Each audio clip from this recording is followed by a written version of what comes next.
Salut, c'est Pauline. Alors, comme promis, aujourd'hui, je te parle des pratiques que je continue depuis toutes ces années et pourquoi. Alors, je te fais une petite liste rapidement de tout ce que je vais aborder, puis ensuite, je vais te donner les détails, pourquoi je fais encore tout ça. Donc, j'ai continué la vie sans savon, sans dentifrice, sans fluor, sans irrigation colonique, sans amaroli, sans produits d'origine animale, sans huile, sans jeûne intermittent et sans café. Ok, on va commencer par le savon. Alors c'était pour ça que j'étais passée, c'est mon choix principalement. Et je sais pas, ça avait choqué le public qui était physiquement là sur le plateau, mais en fait les gens qui regardaient ça sur internet ou depuis chez eux, ils n'étaient pas du tout choqués en fait. C'est ça qui était marrant. Donc sans savon. Alors quand je dis sans savon, je dis que quand je vais à la douche, en fait j'utilise de l'eau et puis mes mains. C'est suffisant. Les odeurs partent très facilement. Et en fait, si je fais pas de sport, je sens pas grand chose. Et si je stresse pas aussi, je sens pas grand chose. Ça, c'est grâce à l'alimentation végétalienne, pauvre en protéines. Hein. Il n'y a pas de secret. Et bon, des fois, admettons que je touche la chaîne du vélo, que ça super cracra. Ok, là, je vais utiliser du savon, mais sinon, pour mes peaux mortes, en fait, ça part tout seul. Hein. C'est trop facile. Comme je l'expliquais dans la vidéo d'hier, j'utilise du shampoing maintenant. Hein, quand même, parce que je veux des cheveux qui soient bien propres et qui n'ait pas l'air cracra. Et Paul il fait pareil aussi, il utilise pas de savon. Pas de savon. Et vraiment que quand on touche des trucs dégueulasses qu'on va utiliser du savon. Hein. Ou alors si on veut nettoyer, je sais pas, la table, on peut peut-être utiliser du savon si elle est trop crade. Mais bon, en général, frotter et puis utiliser de l'eau, ça suffit. Ok. Ensuite, pas de dentifrice. Alors je m'explique. En fait, c'était l'époque où j'ai le moins de matériel possible et du coup j'ai cherché à utiliser des objets qui faisaient plein de choses, des objets polyvalents. Et en fait avec le savon on peut faire beaucoup de choses. Donc en fait oui j'ai du savon à la maison mais je l'utilise pas dans la douche en fait. Des fois je l'utilise pour me brosser les dents, ouais. Bon après il faut bien rincer, on va pas avaler le savon, ce serait vraiment pas bon, c'est vraiment pas bon. Après je suis pas contre le dentifrice, mais quand j'en ai pas chez moi, j'utilise du savon, juste de l'eau quoi. Puis ça pose pas de soucis quoi. J'ai très rarement des caries. Et bon, des fois, on achète du dentifrice parce que Paul, il préfère en utiliser quand même. Donc, du coup, je prends du dentifrice qui est vegan. Et comme ça, tout le monde est content. Voilà. Admettons que je sois en déplacement, j'emporte pas de dentifrice avec moi, j'emporte juste ma brosse à dents en bambou avec des poils doux. Et je stresse pas parce que j'ai pas de dentifrice. Hein. Voilà. Donc, de temps en temps, j'en utilise, de temps en temps, pas. Mais bon, ça c'est mon délire de minimaliste, j'attends pas que qui que ce soit me suive, hein. Je m'en fiche un peu. Ensuite, la vie sans irrigation colonique. Alors quand j'ai moins de la vingtaine, j'ai fait des irrigations coloniques, parce que voilà, j'ai fait comme quelques personnes de ma famille. Et ensuite, une fois que j'ai commencé à me renseigner, il y a quelques années, j'ai vu qu'en fait, l'irrigation colonique, ça n'était pas du tout utile. En fait, il suffit de boire de l'eau, la faire passer dans ce sens-là, et pas dans ce sens-là. Avoir un bon transit et des intestins propres, c'est très simple, hein. Faut boire assez d'eau, plus de 2 litres par jour, hein. Et ouais. Et manger aussi pas mal de fibres. Mais bon, pas besoin de manger des carottes crues, hein. Je le répète encore une fois. Il suffit de manger des plantes qui ont bon goût, crues ou cuites, et elles contiennent plus ou moins de fibres. Ensuite, amaroli. Alors peut-être que tu sais pas ce que ça veut dire, mais pour ceux qui ont entendu ça, ils savent que ça veut dire boire son urine. Alors ça, c'est un truc que j'ai jamais voulu essayer et je n'essaierai toujours pas, c'est hors de question. Et je vais pas essayer de discuter avec ceux qui le font parce que bon, c'est très dogmatique et ils n'ont pas de preuve que ça marche. Donc, et vu que je n'ai trouvé aucune preuve que c'était une bonne chose, j'ai plutôt trouvé des preuves que c'était une très mauvaise idée. Donc du coup, oui, je balaye ça de la main avec grand désintérêt. Ensuite, ma vie sans produits d'origine animale. Ça, je continue toujours d'être végane. Donc les véganes, ils le sont par éthique et donc ça implique d'avoir une alimentation qui est végétalienne.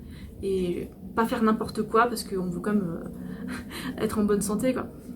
Donc l'idée de ne pas manger des produits d'origine animale, c'est la même idée qu'il y a derrière ne pas aller au cirque, ne pas chasser, ne pas pêcher, ne pas aller au delphinarium, toutes ces choses-là.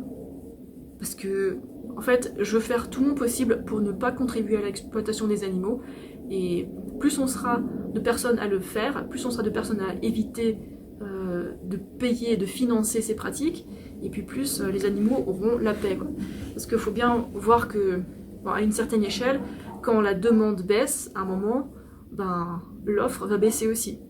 Il faut bien comprendre que nos vrais billets de vote, c'est nos billets de banque, c'est notre argent, la manière dont on dépense notre argent.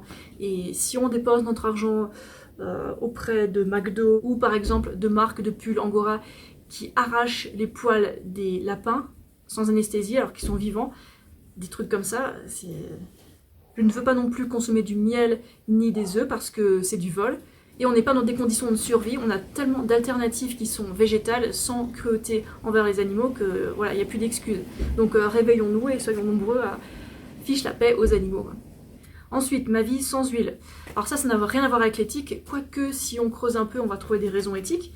Par exemple, c'est en Espagne qu'ils tuent plein d'oiseaux la nuit, parce qu'en fait ils veulent faire leur récolte d'olives la nuit pour faire de l'huile d'olive. Voilà, donc dans ce cas-là, c'est éthique, mais bon, pas forcément dans tous les cas. En tout cas, j'utilise pas d'huile pour la raison principale que ça bouche les artères, c'est très mauvais pour la santé, et on n'a pas besoin d'huile pour être en bonne santé, pour se nourrir. Donc voilà, il n'y a pas d'huile dans ma cuisine. Par contre, voilà, il y a de l'huile de coco dans la chambre, c'est pour les massages, pour la peau.